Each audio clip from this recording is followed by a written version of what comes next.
Por su parte, los albigenses aparecieron en el año 1200 en el norte de Italia y al sur de Francia. Estos rechazaban toda la doctrina católico-romana y hacían énfasis en la Santa Cena y el bautismo en agua.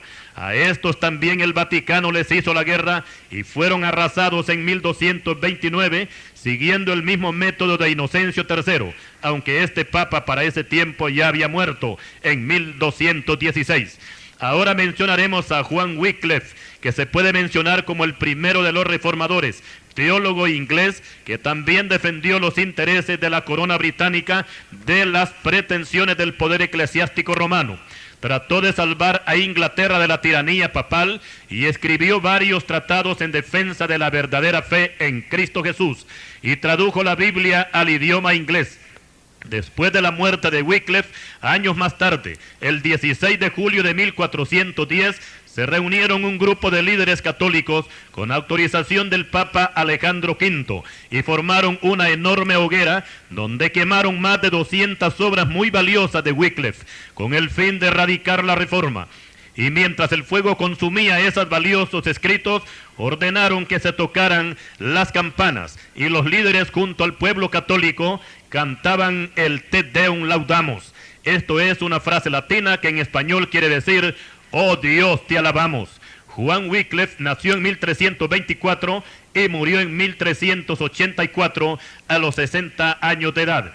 Pero el fuego que quemó los escritos de Wycliffe no pudo terminar con la reforma. Antes bien se encendió la chispa para que otros cristianos continuaran. Y seguidamente apareció Juan Hus, que era sacerdote católico y que aparece como el segundo de los precursores de la reforma, y que apoderándose de algunos escritos del anterior reformador, tomó muy en serio la salvación que es por la fe en Cristo Jesús. Este sacerdote, en vez de celebrar la misa, se convirtió en un elocuente predicador del Evangelio, y las multitudes se reunían para escucharle atentamente el mensaje que él predicaba. Juan Hus, además de sacerdote, era también profesor y catedrático de la Universidad de Praga, y como reformador atacaba los vicios del clero y todo lo que había corrompido a su iglesia.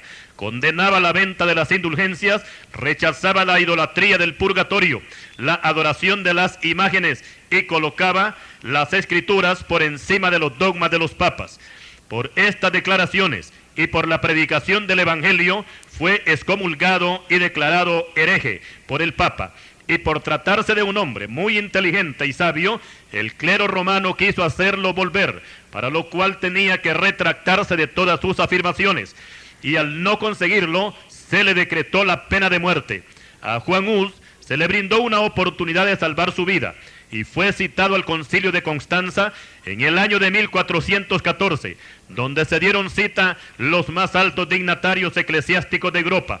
Juan Hus asistió a esa cita como con un salvoconducto del emperador Segismundo, para que no corriera ningún peligro. Al llegar, le prometieron una audiencia con el Papa, pero en vez de la audiencia, lo tomaron y lo encerraron en una celda oscura y maloliente de un monasterio.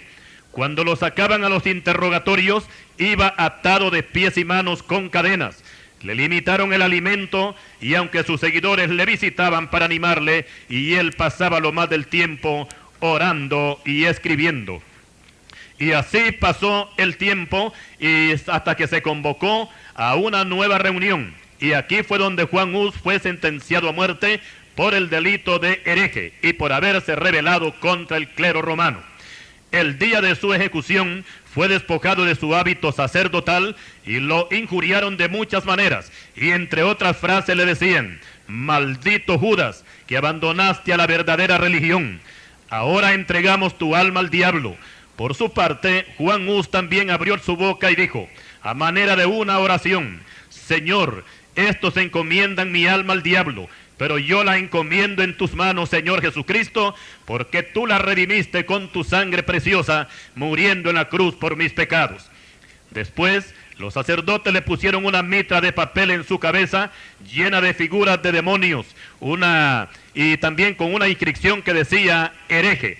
Y así, vestido con una ropa totalmente humillante, fue conducido con una fuerte escolta al lugar de la ejecución y con una cadena atada al cuello. Cuando lo amarraron al poste, le dieron la última oportunidad de salvar su vida si tan solo se retractara, o sea que negara todo lo que había escrito y predicado. Pero Juan Hus, mirando al cielo, dijo: Dios me es testigo de que nunca he enseñado ni predicado lo que falsamente se me ha atribuido por falsos testigos.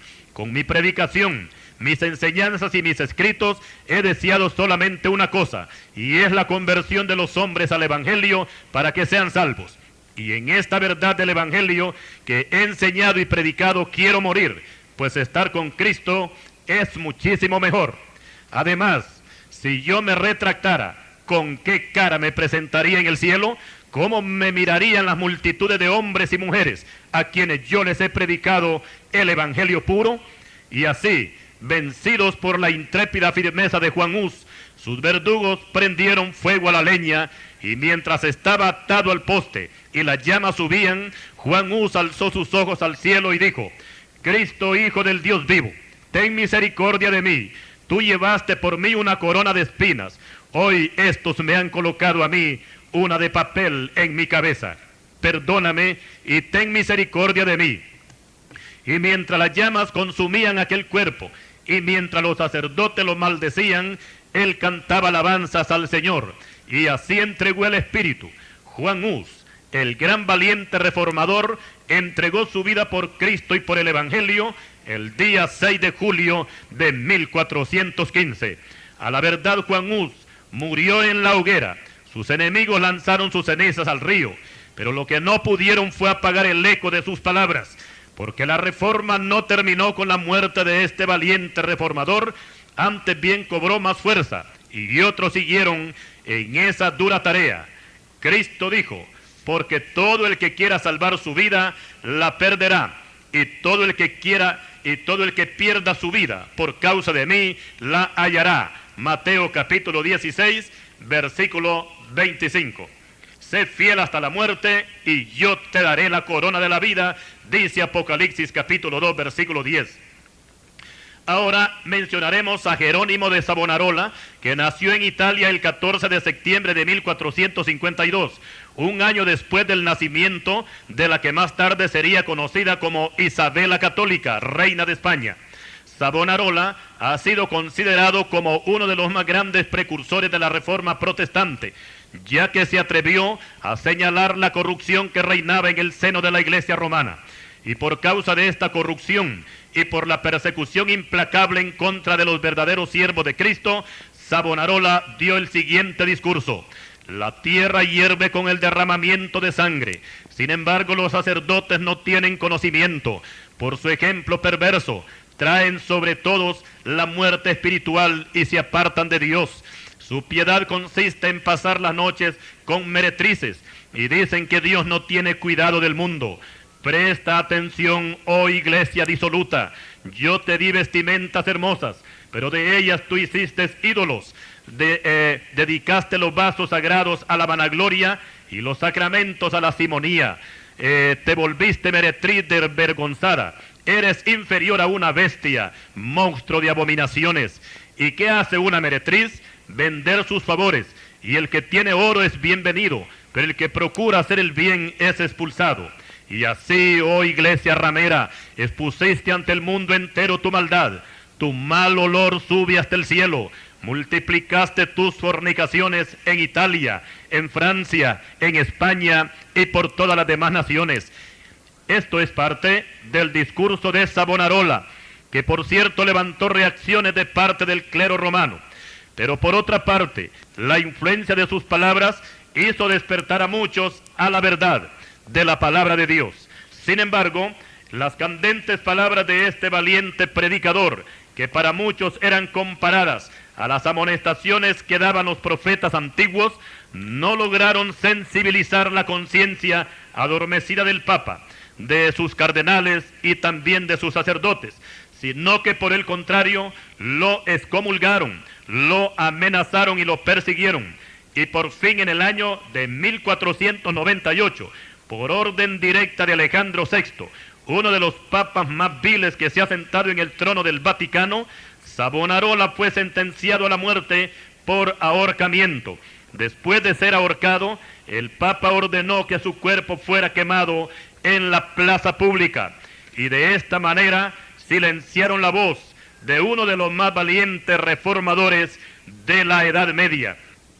Pero la reforma no terminó allí, porque detrás de todos estos venía el más connotado de todos los reformadores y el que haría temblar los cimientos del Vaticano. Su nombre, Martín Lutero. Continuaremos.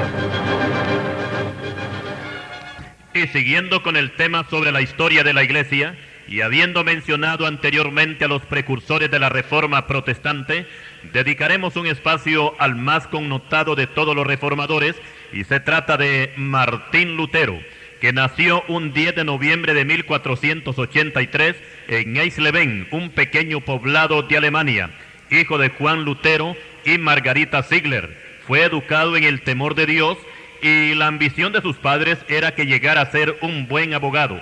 Aunque la pobreza los dominó por muchos años, Lutero asistía a la escuela con muchas dificultades y algunas veces tuvo que ganarse el sustento cantando canciones de puerta en puerta, y por supuesto que padeció muchas hambres. En el año de 1501, cuando contaba con 18 años de edad, ingresó a la universidad y 4 años más tarde se graduaba de abogado. Pero dentro de él había una inquietud con respecto a la vida espiritual y muchas veces se preguntaba, como el carcelero de Filipo, ¿qué debo de hacer para ser salvo? Y con esta sed de conocer las cosas divinas, el mismo año que se graduó de abogado, un 17 de julio de 1505, en ese mismo año ingresó al convento de los dominicos, donde se propuso encontrar su salvación por medio de castigos corporales, y él mismo se flagelaba su cuerpo hasta hacerlo sangrar, porque él pensaba que de esta manera iba a aplacar la ira de Jesucristo. Por otra parte, los frailes de ese convento lo humillaban de varias formas, hasta de enviarlo a pedir limosna a las calles, pero a pesar de todas esas situaciones, empezó a leer la Biblia, donde iba a encontrar la verdad de Dios. Y llegó el día cuando culminó su carrera eclesiástica, y el 2 de mayo de 1507 celebró su primera misa como sacerdote ordenado. Y desde ese día quedaba investido por las autoridades del convento para perdonar los pecados a todos los penitentes que vinieran a confesarse con él. Pero un día encontró en la Biblia que el único que podía perdonar pecados era Dios, y que la salvación se alcanzaba por la fe, creyendo en el Señor Jesucristo. Y se aferró firmemente del pasaje del profeta Habacuc, capítulo 2, versículo 4, y que el apóstol Pablo lo cita en Romanos 1:17, que dice, «Mas el justo por la fe vivirá». Martín Lutero era un hombre muy disciplinado, muy honesto y muy obediente. Más tarde él diría lo siguiente: «Puedo afirmar que si un fraile hubiera podido entrar al cielo como recompensa por su disciplina, su obediencia y su observancia y cumplimiento de las leyes que le imponían, seguramente que ese fraile sería yo». En el año de 1511 fue enviado a Roma para entrevistarse con el Papa. Este viaje sería decisivo para su vida y duró un año viajando a pie y hospedándose en los conventos que encontraba al paso. Pero él ansiaba llegar a Roma, la ciudad donde, según él, moraba el vicario de Cristo. Pero cuando llegó a Roma, quedó estupefacto, no por la santidad que esperaba ver allí, sino por la corrupción exagerada, la prepotencia y la riqueza de los clérigos. Vio el contraste entre la mansedumbre de Cristo y la soberbia y la riqueza de sus representantes, quienes no estaban obedeciendo en lo más mínimo sus mandamientos. Antes de hacer este viaje a Roma, Lutero había expresado públicamente su amor hacia la religión católica y decía: con gusto daría hasta mi vida por defender al Papa y a la Iglesia.